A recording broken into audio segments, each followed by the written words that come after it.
c'est un jeûne qui est plus ou moins prolongé, surtout cette année, du moment que ça commence à 3 heures du matin, que ça finisse à 7h30 du soir, avec des chaleurs qui avoisinent entre les 30 et les 32 degrés.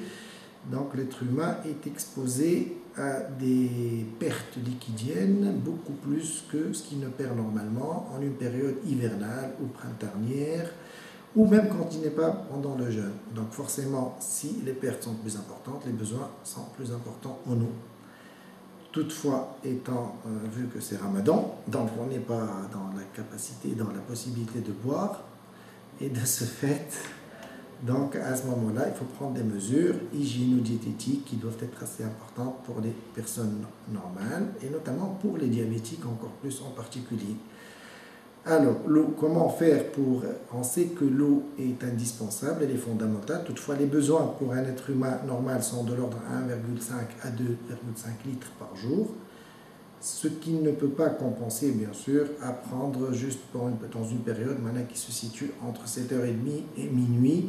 Même s'il prend cette quantité-là, ça ne veut pas dire qu'il va y avoir des réserves en eau, parce que le corps humain n'est pas capable d'emmagasiner l'eau. Il peut être bien hydraté, mais ne peut pas emmagasiner. Donc quand on boit, le corps va consommer ce dont il a besoin dans ses réserves énergétiques de base, ou bien dans la sudation, ou bien s'il y a une activité sportive ou quoi que ce soit, et l'excès, bien sûr, il est excrété soit par la sudation, soit par, bien sûr, le système urinaire.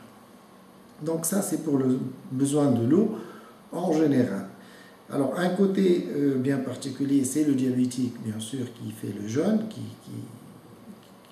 qui va donc être amené à deux problématiques. La première, c'est que le diabétique, que l'on peut noter comme diabétique bien équilibré sous traitement, qu'il soit de type 1 ou de type 2, je pense que là, ça ne change pas beaucoup. Si le diabète est bien équilibré, si son bilan d'extension, ça veut dire au niveau de son système urinaire et notamment rénal essentiellement, s'il n'a pas d'insuffisance rénale, si le diabétique ne souffre pas de problèmes d'artériopathie périphérique, d'insuffisance rénale ou d'insuffisance respiratoire ou d'autres pathologies associées, dans ce cas-là, on peut lui permettre de jeûner sans problème, quitte à ce que lui aussi, bien sûr, il s'astreint à certaines règles, notamment au niveau d'une alimentation qui soit bien équilibrée, en sucre rapide et en sucre lent, bien sûr. Vu qu'il va faire un jeûne, forcément, il ne peut plus respecter un régime draconien sans sucre, parce que sinon ça va poser quelques problèmes d'hypoglycémie, et notamment qu'après la rupture de jeûne, il est obligé de prendre ses médicaments. Donc à ce moment-là, il faut essayer de lui organiser son traitement entre la rupture de jeûne et entre 3 heures du matin, ça veut dire MSEC, et donc là, il faut faire un traitement qui soit pris en 2 temps différents, avec une bonne hydratation, bien sûr, et surtout, lui permettre quand même un régime où il y aurait un minimum avec de sucre rapide pour pallier aux éventuelles hypoglycémies. Donc ça, c'est pour les diabétiques. L'hydratation, je reviens toujours à te dire la même chose pour l'hydratation. On peut boire 10 litres d'eau, mais se retrouver après 6 heures en manque d'eau. Ça ne veut absolument rien dire. Ça veut dire parce que le corps n'est pas capable d'emmagasiner de l'eau. Il prend ce dont il a besoin. Toutefois, on conseille aux diabétiques de boire un peu plus que les autres.